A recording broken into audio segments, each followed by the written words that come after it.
नमस्कार, ARK@foodies to use own time या चॅनलमध्ये आपले स्वागत आहे। तर आज आपण असंच काही वेगळं चटपटीत आणि चमचमीत असं आपण बनवणार आहे जे आपल्याला नेहमी खायला आवडेल। मग झटपट बनवायला सुरुवात करू। मी अर्धा किलो मसूर घेतलेला आहे आणि त्याला रात्रभर भिजत ठेवलेला आहे। मी हे तुम्हाला दाखवायसाठी ठेवलेला आहे, भिजलेला मी तुम्हाला दाखवते। चला मग तर चला तुम्ही बघू शकता आपला मसूर छान भिजलेला आहे। मी याला रात्रभर भिजत ठेवले होते।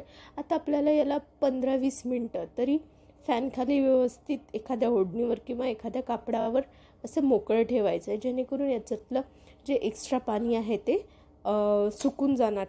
त्यामुळे त्याला मी 1 तास असं फॅन खाली ठेवलेलं आहे आणि तुम्हाला मी दाखवते। याला अर्धा तास फॅन खाली ठेवले होते, त्याच्यातलं पाणी सुकलेलं आहे, तुम्ही बघू शकता। आता याला बाजूला ठेवून आपल्याला तळायची तयारी करायची आहे। त्यासाठी मी एका कढईमध्ये तेल घेतलेले आहे, तुम्ही बघू शकता। व्यवस्थित कढई आपली गरम होऊ द्यायची आहे आणि मग त्यात आपल्याला तेल ओतायचे आहे। आपल्याला गॅसचा फ्लेम हाय ठेवायचा आहे आणि आपलं तेल एकदम कडक असं गरम झालेलं पाहिजे।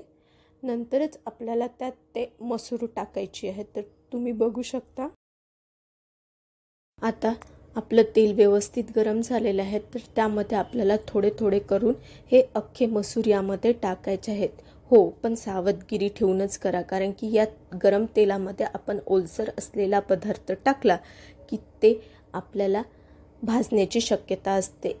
त्यामुळे जरा सावधगिरीने लगेच टाकल्याच्या नंतर त्यावर लीड किंवा एखादी ताट वगैरे असेल ते लगेच झाका, नाही तर ते फटफट फुटतं आणि आपल्या अंगाला भाजण्याची शक्यता जास्त असते। त्याच्यामुळे सावधगिरी ठेवूनच हे काम करा आणि यातला जर तडतडपणा कमी झाला त्याच्यानंतरच आपली ही लीड ओपन करा आणि हळूहळू त्याला मिक्स करत राहा, जेणेकरून त्यातलं जे राहिलेलं पाणी असेल ते तेलामध्ये ऑब्झर्व होईल आणि आपलं जे मसूर आहे ते व्यवस्थित कुरकुरे होईल। त्याच्यामुळे हळूहळू करत राहा आणि नंतर त्याला थोडा असा आवाज आला कडक असण्याचा तरच मग काढा, जास्त नाही। 2 मिनिटं तुम्ही करू शकता। हो, पण हे सगळं आपल्याला हाय फ्लेमवरच करायचं आहे, गॅसचा पॉवर अजिबात कमी करायचा नाही। त्याच्यामुळे मग ते आणखी कडक झालं की मग आपल्याला चावायला प्रॉब्लेम येतो, कारण की वरून आपल्याला कुरकुरीत पाहिजे आहे आणि आतमध्ये थोडा सॉफ्टनेसपणा पाहिजे आहे। त्याच्यामुळे गरम याच्यावरच हाय फ्लेमवरच तुम्ही याला तळा। तर चला तुम्ही बघू शकता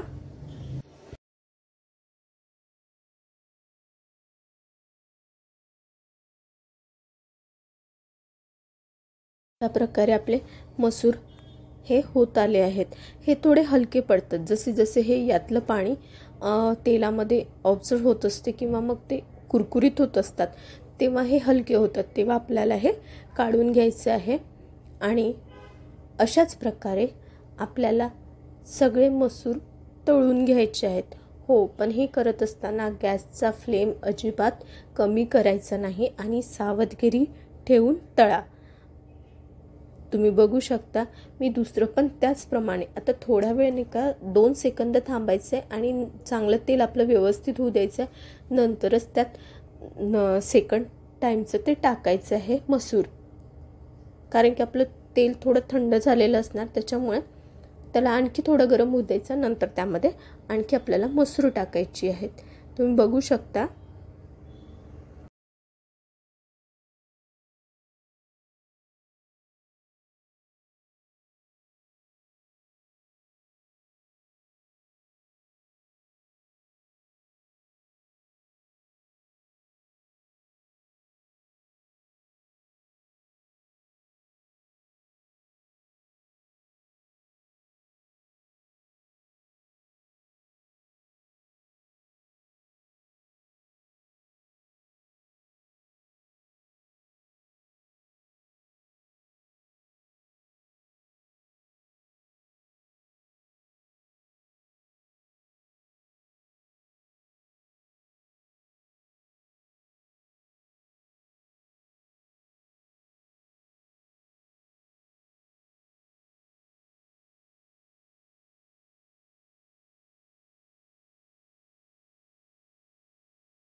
तुम्ही बघू शकता अशा प्रकारे मी पूर्ण मसूर तळून घेतलेले आहेत आणि छान असे आपले कडकडे असे झालेले आहेत। तुम्ही याचा आवाज पण ऐकू शकता।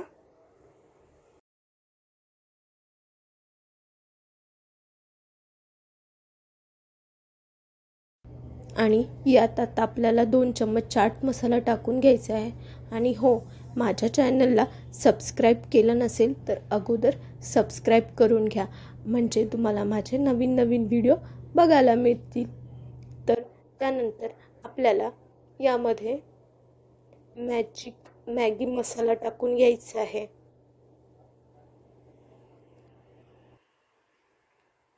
हे 1 पाऊच आपल्याला यामध्ये व्यवस्थित टाकून घ्यायचं आहे,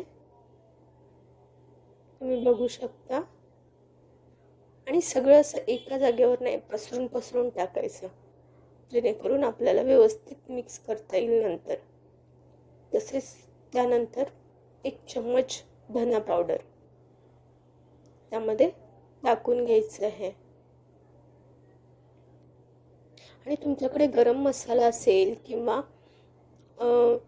काळं मीठ असेल ते पण तुम्ही यामध्ये टाकू शकता। आता यामध्ये 1 चम्मच मिरची पावडर टाकून घ्यायची आहे। तुम्हाला जर स्पायसी नसेल आवडत तर तुम्ही कमी पण करू शकता। मी यामध्ये 1 चम्मच टाकलेला आहे, तुम्ही बघू शकता।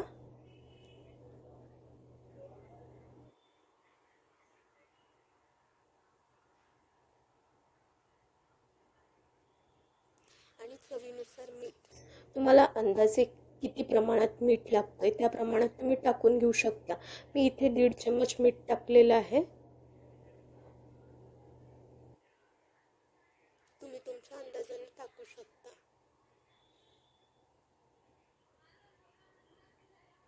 जर तुम्ही यामध्ये काळं मीठ वगैरे टाकत असेल तर हे मीठ कमी करा, म्हणजे चव आपल्याला व्यवस्थित बॅलन्स होईल। आता व्यवस्थित मिक्स करून घ्यायचं आहे आणि याला एकदम गार होऊ द्यायचं आहे आणि एखाद्या पॅकबंद डब्यामध्ये भरून ठेवायचं आहे। सहज मुलं 8 दिवस हे खाऊ शकतात आणि हे चहासोबत तर एकदम भारी लागत असते। तुम्ही हा असं कधी करून बघितलं आहे का? सांगा मला कमेंट करून। आणि हे खूप छान लागतं, जसं आपलं चमचमीत फरसाण असते तसं। आणि हे एक प्रकारचं आपल्यासाठी तयार झालेलं नमकीन। तुम्ही कधी केलं असेल तर मला कमेंट करून सांगा आणि आवडल्यास माझ्या चॅनलला सबस्क्राईब करा, नक्की करून बघा आणि चहासोबत खाऊन बघा। तर धन्यवाद। अशाच नवीन नवीन व्हिडिओसाठी सबस्क्राईब करा।